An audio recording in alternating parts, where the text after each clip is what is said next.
of the Federal Inland Revenue Service. It's rather unfortunate and presumptuous on the part of the FCTA to come to our premises and try to seal it. A government agency responsible for collecting revenue. Only God knows how much it cost us today based on what they did.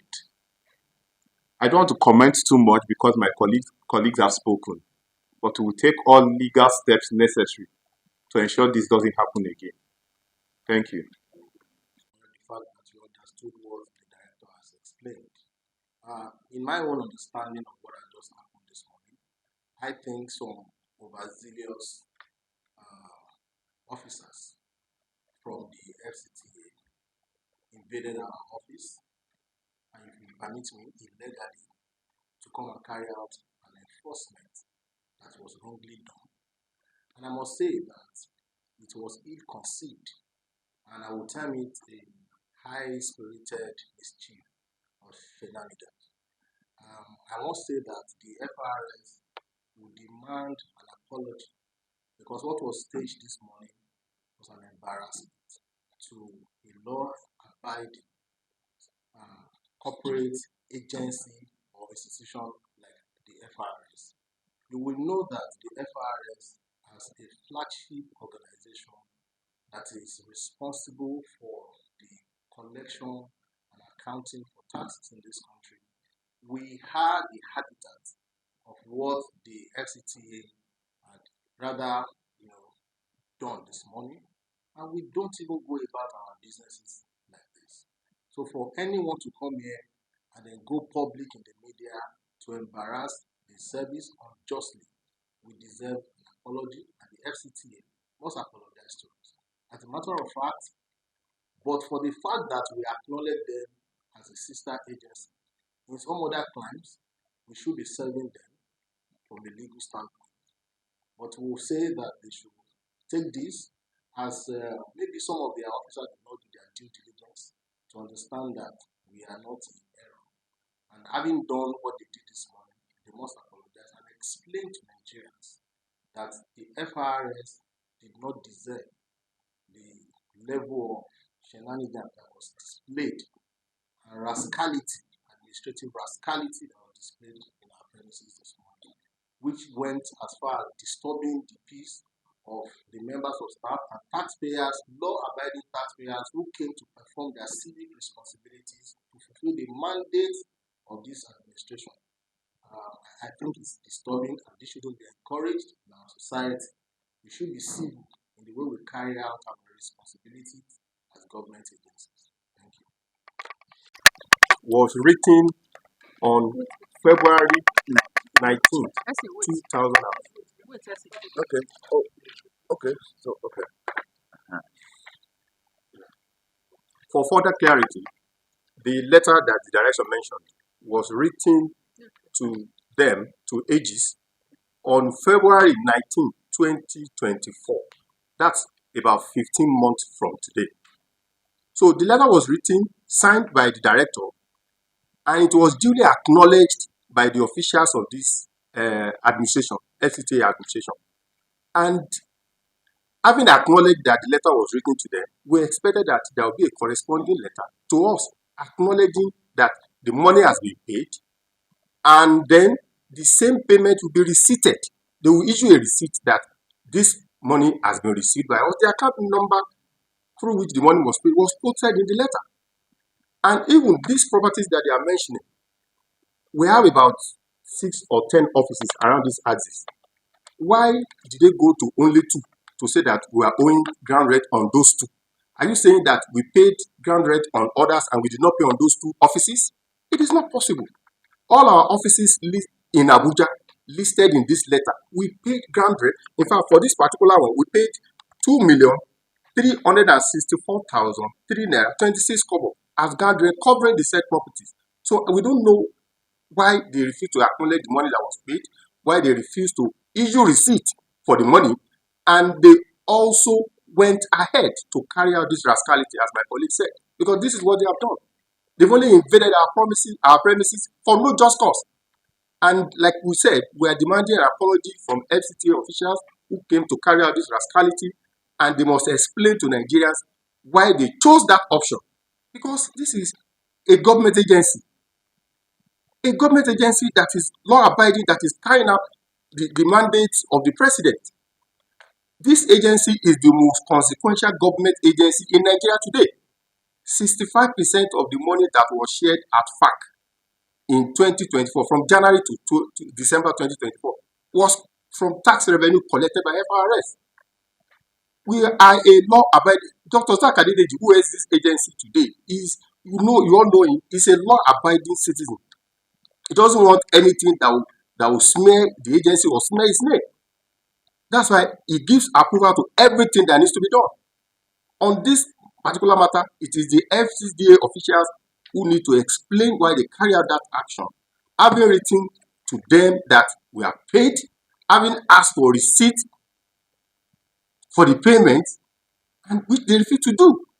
So please, you, the media people, should help us ask them why they have done this act of rascality, and they should apologize. Thank you. The thing is, they said we are owed from 2000 to 2025. There was no disagreement over the ground rent. I said once we got the demand notice, which was served in September of 2023, we paid in December 2023, 3 months after the notice was served. There was no need to inform the public that we have paid ground rent. It is a statutory thing that the FCTA does. When we saw it, we paid as at when due. You understand? The misunderstanding happened only because they did not reconcile their documentation and came in this manner to come and seal up our office.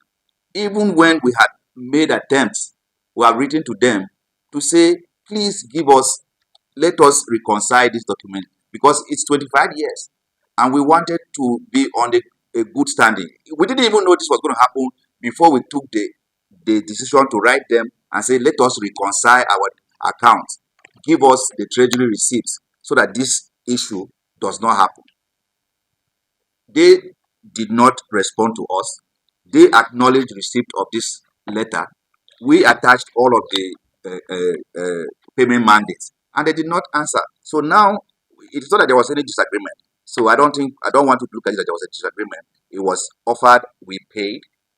Everything was supposed to be smooth. In addition to what my colleagues have said, I think that they should apologize. We are colleagues. I'm talking about the agencies now. We are both working for the same country. And you don't just wake up in the morning without a prior notification. They did not send a message to us that they're coming. You were filming us. You have to call the media to come with you. So you can actually go to the media to invite them, but you cannot write a letter to us that you are coming to meet us. Can you just imagine? So they are up to mischief. This is wrong, and we demand an apology. This is our stand. They should apologize to us today. Some people have been traumatized. Some people are scared because some staff were beaten up today. You need to know that. For what?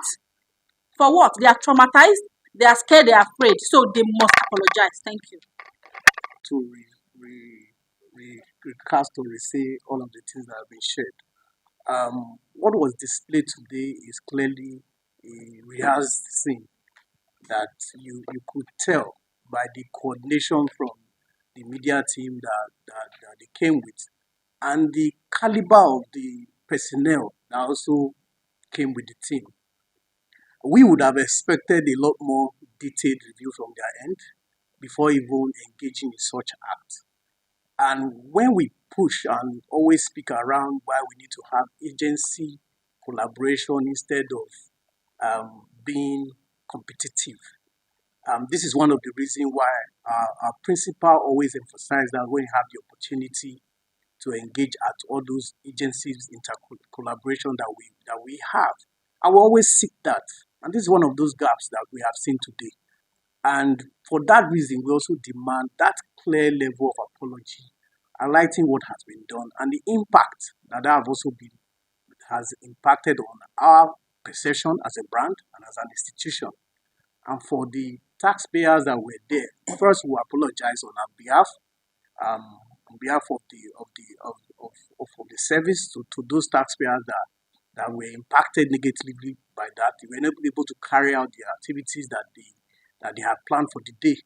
So that destruction again, we apologize. Obviously, we also expect that similar apology come from the FCT authority. That was totally absurd and obviously against the ethics that we preach as a government agency. Thank you. We received a demand notice for ground rent from the AGs, the FCT administration, the AGs, on the 14th of September 2023. That was the first demand notice the FCTA has ever given to the FIRS for ground rent, and it was from 2000 to 2023.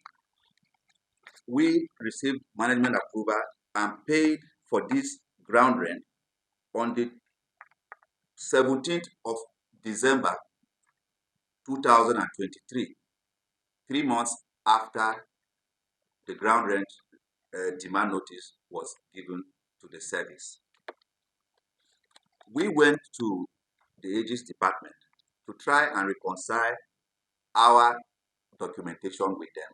We made several attempts to get them to issue us treasury receipts for this payment, and they did not do any of the reconciliation. Frustrated, on the 19th of February 2024, we wrote to the AGs and there's an acknowledgement letter here, telling them to look through our account, reconcile our payments that were made from 2000 to 2023, and give us a treasury receipt. This is the memo. It is accepted or received at the office.